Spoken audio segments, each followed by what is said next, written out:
ಭಾರತ ಮತ್ತು ಇಂಗ್ಲೆಂಡ್ ನಡುವಿನ 5ನೇ ಟೆಸ್ಟ್ ಪಂದ್ಯ ತುಂಬಾನೇ ಇಂಟ್ರೆಸ್ಟಿಂಗ್ ಆಗಿದೆ.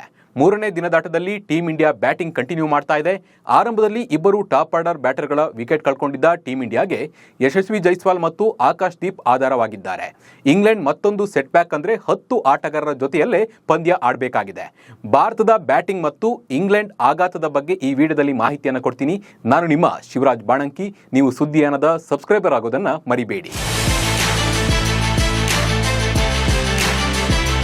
ಭಾರತ ಮತ್ತು ಇಂಗ್ಲೆಂಡ್ ನಡುವಿನ 5ನೇ ಟೆಸ್ಟ್ ಪಂದ್ಯದ 3ನೇ ದಿನದಾಟದಲ್ಲಿ ಭಾರತ 2ನೇ ಇನ್ನಿಂಗ್ಸ್ನಲ್ಲಿ ಬ್ಯಾಟಿಂಗ್ ಮುಂದುವರಿಸಿತ್ತು. ಇದರಲ್ಲಿ ಜೈಸ್ವಾಲ್ ಮತ್ತು ಆಕಾಶ್ ದೀಪ್ ಬ್ಯಾಟಿಂಗ್ ಪ್ರದರ್ಶನಕ್ಕೆ ಆಂಗ್ಲರು ಬಳಲಿ ಬೆಂಡಾಗಿ ಹೋಗಿದ್ದಾರೆ. ಅಷ್ಟಕ್ಕೂ ಇದು ಟೀಂ ಇಂಡಿಯಾಗೆ ಮಸ್ಟ್ ಅಂಡ್ ಶುಡ್ ಮ್ಯಾಚ್. ಇದು ಸರಣಿ ಡ್ರಾ ಆಗಬೇಕು ಅಂದ್ರೆ ಪಂದ್ಯವನ್ನ ಗೆಲ್ಲಲೇಬೇಕು. ಬ್ಯಾಟಿಂಗ್ನಲ್ಲಿ ಹೈಸ್ಕೋರ್ ಬಂದ್ರೆ ಮಾತ್ರವೇ ಚಾಲೆಂಜ್. ಸರಣಿಯನ್ನ ಸಮಬಲದೊಂದಿಗೆ ಮುಗಿಸಬೇಕು ಅಂದ್ರೆ ಭಾರತ ಗೆಲ್ಲಲೇಬೇಕಾದ ಒತ್ತಡದಲ್ಲಿದೆ. ಬ್ಯಾಟಿಂಗ್ ಮತ್ತು ಬೌಲಿಂಗ್ನಲ್ಲಿ ಡಾಮಿನೇಟ್ ಮಾಡಲೇಬೇಕಿದೆ. ಪಂದ್ಯ ಡ್ರಾ ಅಥವಾ ಸೋತ್ರು ಸರಣಿಯನ್ನ ಕಳೆದುಕೊಳ್ತಾರೆ. ಹೀಗಾಗಿ 3ನೇ ದಿನ ಟೀಂ ಇಂಡಿಯಾ ಕಂಪ್ಲೀಟ್ ಬ್ಯಾಟಿಂಗ್ ಮಾಡಬೇಕಾಗುತ್ತೆ. ದಿನಪೂರ್ತಿ ಬ್ಯಾಟಿಂಗ್ ಮಾಡಿದ್ರೆ 300 ಪ್ಲಸ್ ರನ್ ಅನ್ನ ಕಲೆ ಹಾಕಬಹುದು. ಕೇವಲ ಟಾಪ್ ಆರ್ಡರ್, ಮಿಡಲ್ ಆರ್ಡರ್ ಮಾತ್ರ ಅಲ್ಲ, ಟೆಲ್ ಎಂಡ್ ವರೆಗೂ ಅಟ್ಲೀಸ್ಟ್ ರನ್ ಆದ್ರೂ ಗಳಿಸಬೇಕು. ಹೀಗೆ ಮಾಡಿದ್ರೆ ಭಾರತ 350ರಿಂದ 400 ರನ್ಗಳನ್ನ ಟಾರ್ಗೆಟ್ ಸೆಟ್ ಮಾಡಬಹುದು. ಇಷ್ಟು ಸ್ಕೋರ್ ಇದ್ರೆ ಇಂಗ್ಲೆಂಡ್ ತಂಡ ಚೇಸಿಂಗ್ ಮಾಡೋದು ಕಷ್ಟ ಆಗಬಹುದು. ಯಾಕಂದ್ರೆ ಇಂಗ್ಲೆಂಡ್ ಪರ ಇರೋದು 10 ಬ್ಯಾಟರ್ಗಳು. 10 ಆಟಗಾರರ ಜೊತೆ ಮಾತ್ರವೇ ಆಡಬೇಕು ಇಂಗ್ಲೆಂಡ್ ತಂಡಕ್ಕೆ 5ನೇ ಪಂದ್ಯದಲ್ಲಿ ದೊಡ್ಡ ಹೊಡೆತ ಅಂದ್ರೆ ಐಸಿಸಿ ನಿಯಮ. ಯಾಕಂದ್ರೆ ಇಡೀ ಪಂದ್ಯದಿಂದ ಆಲ್ರೌಂಡರ್ ಕ್ರಿಸ್ ವೋಕ್ಸ್ ಹೊರಬಿದ್ದಿದ್ದಾರೆ. 2ನೇ ದಿನದಾಟದ ವೇಳೆ ಫೀಲ್ಡಿಂಗ್ ಮಾಡುವಾಗ ಕ್ರಿಸ್ ವೋಕ್ಸ್ ಅವರ ಭುಜಕ್ಕೆ ಗಂಭೀರ ಗಾಯವಾಗಿದ್ದು, ಹೀಗಾಗಿ ಪಂದ್ಯದಿಂದ ರೂಲ್ಡ್ ಔಟ್ ಆದರು. ಹೀಗಾಗಿ ಮೊದಲ ಇನ್ನಿಂಗ್ಸ್ ವೇಳೆ ಬ್ಯಾಟಿಂಗ್ ಮಾಡಿದ ಕ್ರಿಸ್ ವೋಕ್ಸ್ 2ನೇ ಇನ್ನಿಂಗ್ಸ್ ವೇಳೆ ಬೌಲಿಂಗಿಗೂ ಇರೋದಿಲ್ಲ. ಹೀಗಾಗಿ ಇಂಗ್ಲೆಂಡ್ ತಂಡವು ದ್ವಿತೀಯ ಇನ್ನಿಂಗ್ಸ್ನಲ್ಲಿ 10 ಬ್ಯಾಟರ್ಗಳೊಂದಿಗೆ ಕಣಕ್ಕಿಳಿಯಬೇಕಾಗುವುದು ಅನಿವಾರ್ಯವಾಗಿದೆ.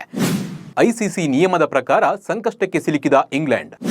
ಆಟಗಾರರ ವಿಚಾರದಲ್ಲಿ ಐಸಿಸಿಯಲ್ಲಿ ಕೆಲ ನಿಯಮಗಳಿವೆ. ಪಂದ್ಯದ ನಡುವೆ ಆಟಗಾರನ ತಲೆಯ ಭಾಗಕ್ಕೆ ಅಥವಾ ಕುತ್ತಿಗೆಯ ಭಾಗಕ್ಕೆ ಗಾಯವಾದರೆ ಬದಲಿ ಆಟಗಾರರನ್ನ ಕಣಕ್ಕಿಳಿಸಬಹುದು. ಆದರೆ ದೇಹದ ಇತರ ಯಾವುದೇ ಭಾಗಕ್ಕೆ ಗಾಯಗಳಾದ ವೇಳೆ ಬದಲಿ ಆಟಗಾರರನ್ನ ಕಣಕ್ಕಿಳಿಸುವ ಆಯ್ಕೆ ಇಲ್ಲ. ಹೀಗಾಗಿ ಲಾರ್ಡ್ಸ್ ಟೆಸ್ಟ್ ಪಂದ್ಯದ ವೇಳೆ ಇಂಗ್ಲೆಂಡ್ ಸ್ಪಿನ್ನರ್ ಶೋಯಬ್ ಬಶೀರ್ ಅವರ ಕೈಗೆ ಗಂಭೀರ ಗಾಯವಾಗಿದ್ರೂ ಪಂದ್ಯದಿಂದ ಹೊರಗುಳಿದಿರಲಿಲ್ಲ. ಅಲ್ಲದೆ ಕೊನೆಯ ದಿನದಾಟದಂದು ಕೈಗೆ ಬ್ಯಾಂಡೇಜ್ ಹಾಕಿ 5.5 ಓವರ್ಗಳನ್ನು ಎಸೆದಿದ್ದರು. ಆದರೆ ಹೆಚ್ಚುವರಿ ಫೀಲ್ಡರ್ಗಳನ್ನ ಮಾತ್ರ ಕಣಕ್ಕಿಳಿಸಬಹುದು. ಇನ್ನು ರಿಷಬ್ ಪಂತ್ ವಿಚಾರದಲ್ಲೂ ಹೀಗೆ ಆಗಿತ್ತು. ಕಾಲುಬೆರಳು ಮುರಿದ್ರೂ ಪಂತ್ ಅವರೇ ಬಂದು ಬ್ಯಾಟಿಂಗ್ ಮಾಡಿದ್ರು. ಬಟ್ ಫೀಲ್ಡಿಂಗ್ ಅವಕಾಶ ಇದ್ದ ಕಾರಣಕ್ಕೆ ಧ್ರುವ್ ಜುರೆಲ್ಗೆ ಚಾನ್ಸ್ ಅನ್ನು ನೀಡಲಾಗಿತ್ತು. ಸದ್ಯ ಇಂಗ್ಲೆಂಡ್ ಪರ ಫೀಲ್ಡಿಂಗ್ ನಲ್ಲಿ 11 ಆಟಗಾರರು ಇದ್ರೂ ಕೂಡ ಬ್ಯಾಟಿಂಗ್ ಮಾಡಲು ಕೇವಲ 10 ಮಂದಿಗೆ ಮಾತ್ರ ಅವಕಾಶ ಇರಲಿದೆ. ಕ್ರಿಸ್ ವೋಕ್ಸ್ ಆಲ್ರೌಂಡರ್ ಆಗಿದ್ದರಿಂದ ಬ್ಯಾಟಿಂಗ್ ಮತ್ತು ಬೌಲಿಂಗ್ ಎರಡರಲ್ಲೂ ಇಂಗ್ಲೆಂಡ್ ಹಿನ್ನಡೆಯನ್ನ ಅನುಭವಿಸಲಿದೆ.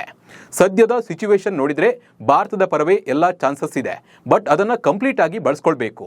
ಬ್ಯಾಟಿಂಗ್ ನಲ್ಲಿ ಬಿಗ್ ಟಾರ್ಗೆಟ್ ಸೆಟ್ ಮಾಡಿದ್ರೆ ಬೌಲಿಂಗ್ ನಲ್ಲಿ ಕಂಟ್ರೋಲ್ ಮಾಡಬಹುದು. ಆಕಾಶ್ ದೀಪ್ ಮತ್ತು ಯಶಸ್ವಿ ಜೈಸ್ವಾಲ್ ಕಡೆಯಿಂದ ಬಿಗ್ ಸ್ಕೋರ್ ಬಂದಿದ್ದು, ಉಳಿದ ಬ್ಯಾಟರ್ಗಳಿಂದಲೂ ಇಂಥದ್ದೇ ಪ್ರದರ್ಶನ ಬಂದ್ರೆ 5ನೇ ಪಂದ್ಯದಲ್ಲಿ ಡಾಮಿನೇಟ್ ಮಾಡೋದರಲ್ಲಿ ಡೌಟೇ ಇಲ್ಲ. ಈ ಬಗ್ಗೆ ನಿಮ್ಮ ಅನಿಸಿಕೆ ಮತ್ತು ಅಭಿಪ್ರಾಯವನ್ನ ಕಮೆಂಟ್ ಮೂಲಕ ತಿಳಿಸಿ. ನಮಸ್ಕಾರ.